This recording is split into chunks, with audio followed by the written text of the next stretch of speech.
La première fois que j'ai eu mes règles, il faut absolument que je vous raconte ce qui s'est passé.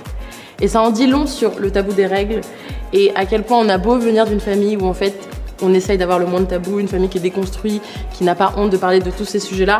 Il y a quand même des choses racinaires qui restent dans notre société et qui sont quand même un peu hallucinantes. La première fois que j'ai eu mes règles, on m'avait tellement pas briefé, on m'avait tellement pas expliqué ce qui allait se passer, comment ça fonctionnait, que je me suis retrouvée avec un paquet de serviettes et en fait je jetais mes serviettes dans les toilettes. Donc en fait, la première fois que j'ai eu mes règles, j'ai bouché les toilettes de chez moi parce que j'avais mis genre 6 serviettes au long de la journée, 7 serviettes et je tirais la chasse d'eau à chaque fois. Et à un moment donné, j'ai bouché les toilettes. Et je pense que ça en dit long justement sur ce... On t'explique pas, on te lance comme ça dans le grand bain en mode « Ah, t'as tes règles, c'est super, t'es une femme, tiens, tes serviettes ». Et en fait, ça s'arrête un peu là. On te parle pas de syndrome prémenstruel, on te parle pas de syndrome postmenstruel, on te parle pas de ce qui va se passer, on te dit pas que bah oui, ça peut parfois faire mal, mais qu'il y a un certain niveau à partir duquel il faut s'inquiéter, que les règles c'est normal, que la douleur l'est moins. Il y a tout un tas de choses dont on nous parle pas. Et vraiment le fait de se dire que la première fois que j'ai eu mes règles, j'ai bouché les toilettes de chez moi parce qu'en fait je savais pas qu'il fallait les plier et les mettre dans les toilettes. Je pense que ça reste marrant. Et ma mère qui était complètement désemparée en se disant « Ah mais c'est vrai, ah ouais, bah en fait ouais, on t'a pas expliqué quoi ». Donc il y a tout un tas de choses où on a l'impression que c'est acquis. Et c'est important parfois de repasser une couche, d'en reparler, de redire pour la énième fois que les règles ne sont pas sales, de redire pour la énième fois que les règles c'est normal, que la douleur ne le sont pas. Et que voilà, tu n'as pas à te sentir honteuse et que toute personne menstruée est normale. Voilà, inclusivité totale, portez des culottes, vivez votre vie, chill et on s'en bat le clito. Alors ma routine de culotte menstruelle, ce qu'il faut savoir c'est que moi je suis atteinte d'endométriose, donc j'ai des règles hémorragiques hyper abondantes. Donc pour un cycle entier qui moi me dure 7 jours, j'ai besoin d'à peu près 10 culottes. Et en fait je fais un roulement qui est hyper naturel et c'est bien parce que je peux les garder jusqu'à 12 heures. Et en fait, ça se fait naturellement quoi, c'est-à-dire qu'en fait je les rince à l'eau claire et ensuite je vais les mettre dans la machine, je les fais sécher et ça suit son cours et c'est super bien et il y a une espèce de charge menstruelle que j'ai en moins parce qu'on a toujours ce truc de oh là là, il faut que je prenne mes tampons et puis il faut que je le change et puis est-ce que ça a fui et puis est-ce que... Et là en fait, la culotte menstruelle permet justement d'abattre et de réduire vachement la charge menstruelle qu'on peut avoir et on se sent bien. Donc ça permet d'oublier qu'on a nos règles à part qu'on a des douleurs. Mais on n'a pas ce truc toutes les heures où on a peur de la fuite, où on a peur de la tâche, où on a peur de tout un tas de choses qui sont hyper inconfortables et dont on n'a pas envie de penser quand on a nos règles, parce qu'on a 1500 choses à faire. Alors, moi j'ai eu un déclic pour passer à la culotte menstruelle quand on m'a expliqué ce que c'était. Ce qui se passe avec la culotte menstruelle, c'est qu'en fait, on arrive toutes avec plein de doutes, avec plein d'a priori, avec plein de stigmatisation qu'on a à propos de ces produits. Et en fait, on saute pas le pas. Et en fait, ça a pris 5 minutes, on m'a expliqué, en fait, je t'explique, une culotte menstruelle, c'est ça sert à ça, il va se passer ci, non, ça va pas sentir, non, tu vas pas baigner dans ton sang, non, ça va pas fuir de partout. Et à un moment donné, bah, j'ai essayé. Donc j'en ai testé une, tout le monde en parlait. Moi, j'essaye en plus de faire toute cette transition de acheter de la seconde main, consommer beaucoup plus locavore, essayer de consommer un maximum de choses bio.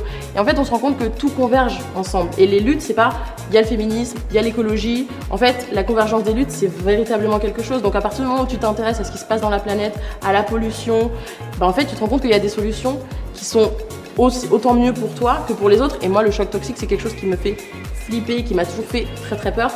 Donc la première, je dirais que voilà, ça a été pour tester. C'était il y a 3 ans qu'on commence en fait à comprendre ce qu'on nous met dans les serviettes, ce qu'on nous met dans les tampons. Et après, c'est adopté quoi. C'est-à-dire que voilà, tu la mets, tu dors avec, la journée tu fais tes trucs. Voilà, il y a une espèce de facilité dans la façon dont on aborde nos journées qui est quand même hyper importante. Et c'est pas normal que jusque-là, on n'ait pas tout fait pour faciliter la vie des personnes menstruées. Enfin, c'est quand même un délire. Donc ouais, le déclic ça a été celui-ci il y a 3 ans, bah, au moment où j'ai vraiment commencé à me lancer dans le militantisme, dans des sujets qui moi me touchaient en tant que femme, mais aussi en tant que militante, en tant que femme engagée. Et en fait, à partir du moment où on commence à se déconstruire sur un sujet, on tire et on s'arrête jamais.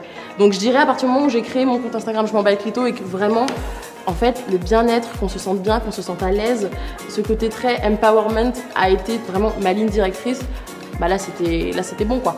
Et puis l'aspect culotte menstruelle qui s'adapte également au gros flux. Moi je vous dis, je suis atteinte d'endométriose, donc il y a vraiment quelque chose où je perds énormément de sang et changer un tampon toutes les heures, c'est juste pas viable quoi. C'est juste pas possible. Je suis une habituée de la culotte menstruelle, ça fait déjà 3 ans que j'en porte. J'ai tout testé et c'est vrai que enfin, c'est-à-dire qu'on arrive enfin avec un produit dans lequel on se sent bien, un produit auquel on ne doit pas s'adapter, mais c'est un produit qui arrive et qui respecte déjà notre corps, qui respecte nos besoins. et qui nous permet en fait de pas penser à nos règles toutes les heures, tout simplement, ou toutes les 2 heures. On arrive avec un produit qui respecte aussi nos journées, dans lequel on se sent bien, qui ne serre pas, qui ne cisaille pas. Enfin, ça fait partie vraiment, c'est une période du mois où on n'a pas du tout envie d'avoir des choses qui sont inconfortables. Donc je suis une fan adepte de la culotte menstruelle. Que pareil, il y a eu ce truc de c'est une culotte de règles. Alors que j'aimerais bien que pour une fois on parle juste d'une culotte et il s'avère qu'on peut aussi l'utiliser pendant les règles.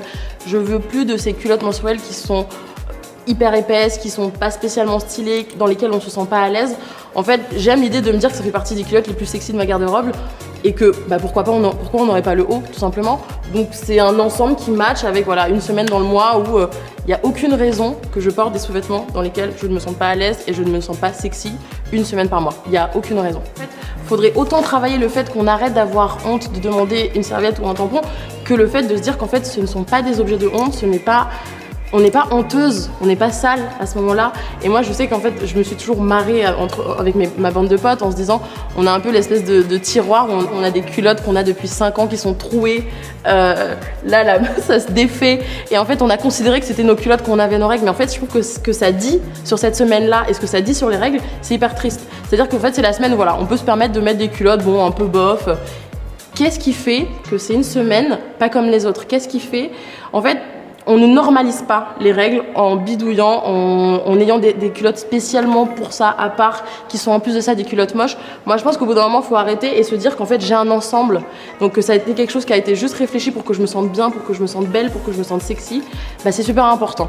Donc, moi, je trouve que voilà, c'est un objet qui est autant symbolique que intelligent d'un point de vue de la planète et qui, enfin, répond à nos besoins. Je me sens libre, je me sens puissante, je me sens forte.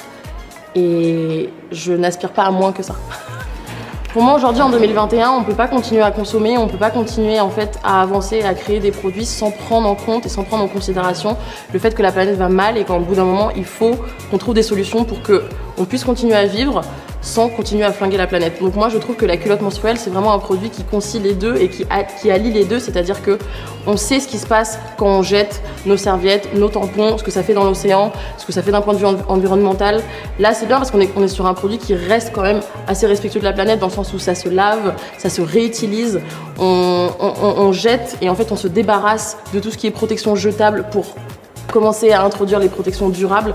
Donc je trouve que c'est bien que ça arrive aujourd'hui parce que ce n'est que dans la continuité et dans l'alignement de ce qui est en train de se passer aujourd'hui et ça conscientise énormément aussi les personnes.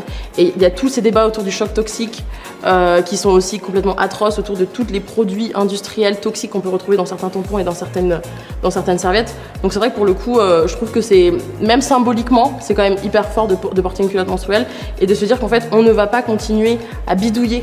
Parce qu'on bidouille tout le temps et on met une serviette devant et on met une serviette derrière et puis on met un tampon et puis on est toujours un peu en galère. Donc c'est bien et c'est à la fois triste de dire qu'en fait il a fallu attendre presque 2021 pour en fait créer des produits qui répondent complètement à nos besoins. On ne s'adapte plus, les produits s'adaptent à nous. Il faut passer à la culotte menstruelle parce qu'en fait tes règles ne vont plus devenir un fardeau et tu vas commencer à te sentir libre et il y a des choses dans la journée auxquelles tu n'auras plus besoin de penser, dont les règles. Et je trouve que c'est super important, que les règles ne soient plus un fardeau, mais que ça soit juste voilà, une semaine parmi tant d'autres. Et voilà, et kiff, c'est déjà assez compliqué. Franchement, en tant que femme, c'est déjà assez dur d'être dans une société dans laquelle on est aujourd'hui. Donc en vrai, si on peut t'épargner certaines prises de tête, certaines angoisses, si on peut réduire ta charge menstruelle, welcome.